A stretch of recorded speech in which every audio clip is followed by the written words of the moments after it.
Team India ने test series जीती। Team India ने वनडे सीरीज में श्रीलंका का 5-0 से सफाया किया और अब बारी है इकलौते टी20 मैच की, जो कि आज खेला जाएगा। इस मैच पर बारिश का साया भी बना हुआ है, लेकिन टीम इंडिया ने जिस तरीके का खेल पूरे श्रीलंका दौरे में दिखाया है, 8-0 से टीम इंडिया आगे है और विराट कोहली जरूर चाहेंगे कि दौरे का जो आखिरी मैच है उसका अंत भी जीत के साथ किया जाए। हमारे साथ स्टूडियो में खास मेहमान मौजूद है, हमारे क्रिकेट एक्सपर्ट मनिंदर सिंह, और साथ ही साथ एक और बेहद ही खास मेहमान इंदर सिंह जी हमारे साथ मौजूद हैं, जिन्होंने भारत के लिए दृष्टिहीन क्रिकेट खेली है, वर्ल्ड कप में भी शिरकत की है, पाकिस्तान के खिलाफ भी मैच खेला है। और इंदरजीत सिंह से हम बातचीत करेंगे। इंद्र सिंह से हम ये भी जानने की कोशिश करेंगे कि क्या ओपिनियन रखते हैं वो अपनी भारत और श्रीलंका मैच पर, क्योंकि न्यूज़ नेशन का ये मानना है, न्यूज़ नेशन की ये मुहिम है कि जो लोग दृष्टिहीन हैं वो सिर्फ क्रिकेट ही नहीं खेल सकते हैं बल्कि क्रिकेट पर अपनी ओपिनियन भी रख सकते हैं। क्रिकेट के इतिहास में ऐसा एक ही बार हुआ है जब किसी टीम ने विदेशी दौरे पर जाके सारे मैचेस जीते और टीम इंडिया उस मुकाम पर खड़ी है। टेस्ट सीरीज जीत ली, वनडे सीरीज जीत ली और टी20 इकलौता मैच है उसे भी टीम इंडिया जरूर जीतना चाहेगी। मनी सर कहते हैं कि जब फॉर्मेट छोटा होता है कंपटीशन और टफ होता जाता है। श्रीलंका ने 7 बदलाव अपनी टीम में किए एक बार टीम अनाउंस करने के बाद। मोमेंटम टीम इंडिया के साथ है, ऐसे में श्रीलंका को कितना सीरियसली लें हम इस टी20 मैच के लिए? देखिए, पहले तो मैं आपको बधाई देना चाहूँगा, आपने इंदर सिंह जी को बुलाया स्टूडियो में। न्यूज़ नेशन को बधाई है कि इस तरह की मुहिम आपने छेड़ी है, क्योंकि जिस तरह की मेहनत ये करते हैं। इंदर सिंह के साथ मैं एक बार रेलवे ग्राउंड पर ये लोग जब क्रिकेट का मैच खेल रहे थे, मैं भी मैदान के ऊपर था और बहुत एक्साइटिंग था वो देख के कि किस तरह से मेहनत करते हैं मैदान के ऊपर। जहाँ तक जिस तरह से इंडियन क्रिकेट टीम ने क्रिकेट खेली है अभी तक श्रीलंका के दौरे पर, मुझे लगता नहीं कि श्रीलंका के पास कोई भी चांस है ये मैच जीतने का। और ये बेहतरीन मौका है विराट कोहली के पास कि 9-0, जैसे आपने बताया कि 3 टेस्ट मैचेस जीते, फिर 5 वनडे इंटरनेशनल जीते। सो ये क्लीन स्वीप होगा, जो कि बहुत कम हुआ है इंटरनेशनल क्रिकेट में किसी भी टीम के अगेंस्ट। श्रीलंका ने 7 बदलाव किए। अगर आपको मैं बताऊं तो अगर आप रिकॉर्ड्स में जाएंगे तो पिछले 2 साल में श्रीलंका की टीम में 50-60 श्रीलंका के खिलाड़ी खेल चुके हैं, जिससे कि पता चलता 4 बदल दिए थे उन्होंने तो बिल्कुल। सो इससे पता चलता है कि कितना कॉन्फिडेंस लो है। जयवर्धना, संगकारा, दिलशान, मुरलीधरन, इन सब के जाने के बाद किसी तरह का बैलेंस ही नहीं बन रहा है इस टीम का, एक यूनिटी नहीं बन पा रही है। और जब टीम हारना शुरू करती है तो फिर पता चलती है ये बौखलाहट।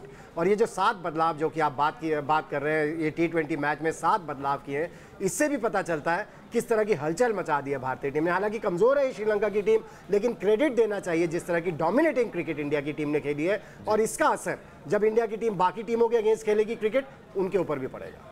इंदर जी, आप भी मान रहे बहुत ज्यादा डोमिनेट किया है इंडिया ने इस पूरी सीरीज में, और सिर्फ एक मैच याद आ रहा है जब अकेला धनंजय ने 6 विकेट लिए थे और टीम इंडिया वहां पे थोड़ा परेशानी में आई थी। अदरवाइज पूरे दौरे में कोई दिक्कत हुई नहीं है टीम इंडिया को। जी बिल्कुल ठीक कह रहे हैं। मैं विषय पे आने से पूर्व जी ये जरूर कहना चाहूँगा कि जब से माननीय प्रधानमंत्री जी ने दिव्यांग शब्द दिया जी, और उसके बाद जो सकारात्मक परिवर्तन समाज में आया है विकलांग वर्ग के लिए, और विशेष रूप से न्यूज़ नेशन इस मुहिम को जिस प्रकार आगे लेके चल रहा है, मैं बहुत बहुत धन्यवाद करना चाहता हूं, बहुत बहुत बधाई देना चाहता हूं न्यूज़ नेशन को। और निश्चित रूप से इससे दिव्यांग श्रेणी में आने वाले लोगों की स्थिति बदलेगी और समाज में इनके प्रति जो सोच है वो बदलेगी। अब मैं विषय पे आना चाहूँगा। धनंजय ने जिस मैच में विकेट लिया, आप उसकी बात कर रहे हैं, और वहाँ वही एक केवल मैच रहा जिसमें थोड़ा सा लगा कि कहीं कुछ हो सकता है, क्योंकि 131 रन पे 7 विकेट गिर जाना और 231 रन चाहिए हो। 100 रन में 3 विकेट बड़ा मुश्किल होता है कि बना पाएँ, रन कर पाएँ। लेकिन देखिए वो मैच भी कितनी कुशलता से धोनी और भुवनेश्वर कुमार ने निकाल लिया।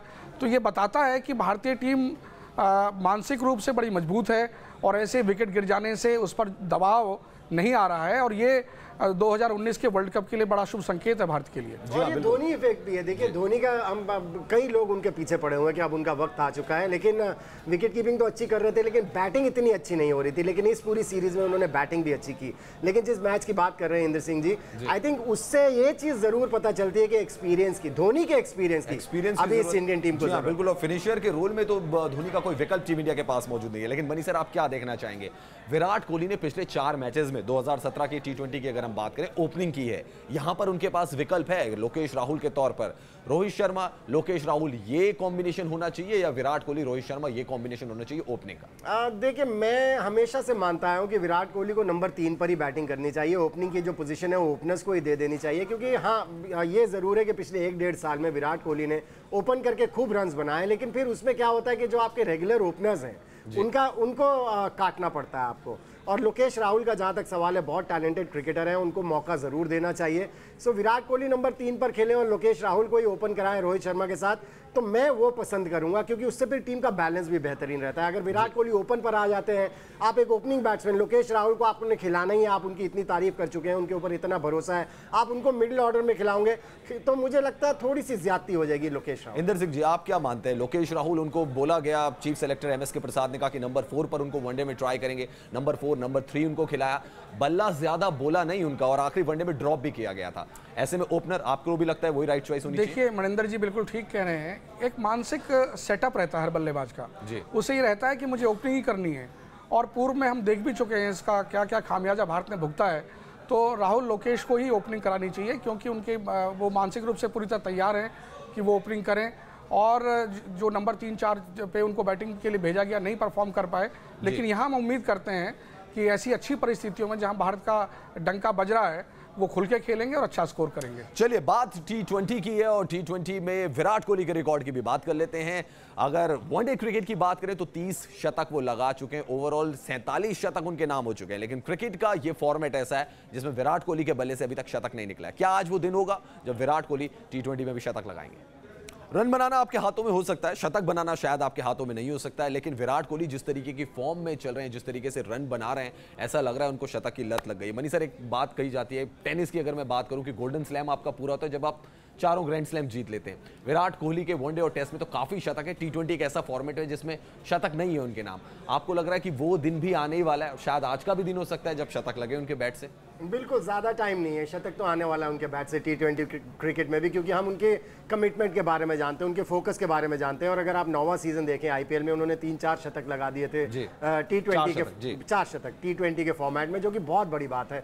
इंटरनेशनल क्रिकेट में हाँ, हालांकि वो 80-90 तक जरूर पहुंचे, लेकिन उसे शतक में तब्दील नहीं कर पाए। लेकिन उनकी एवरेज देखो T20 क्रिकेट में 53 की एवरेज, मुझे लगता है स्ट्राइक रेट भी 135 बिल्कुल बहुत क्रेडिटेबल है। और विराट कोहली एक ऐसे क्रिकेटर हैं, जैसे आपने बताया कि बहुत बड़े एंटरटेनर है, इसमें कोई शक की बात ही नहीं है।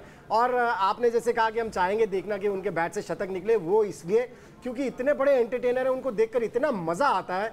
सो आई थिंक दुनिया के आप अगर जितने क्रिकेट प्रेमी होंगे, अगर आप उनसे बात करें, वो सभी चाहेंगे कि विराट कोहली के बैट से शतक निकले, क्योंकि एंटरटेनर है और यही देखना चाहते हैं टेलीविजन के ऊपर और मैदान के ऊपर क्रिकेट प्रेमी। जी हाँ, और बिल्कुल जिस तरीके से 2 शतक उन्होंने वनडे सीरीज में लगाए, उम्मीदें और बढ़ गई। चलिए, बात विराट कोहली के बी फैक्टर की भी कर लेते हैं, जिन्होंने वनडे सीरीज में श्रीलंका के बल्लेबाजों को काफी परेशान किया, और यही बी फैक्टर इस T20 मुकाबले में भी लंका पर भारी पड़ सकता है।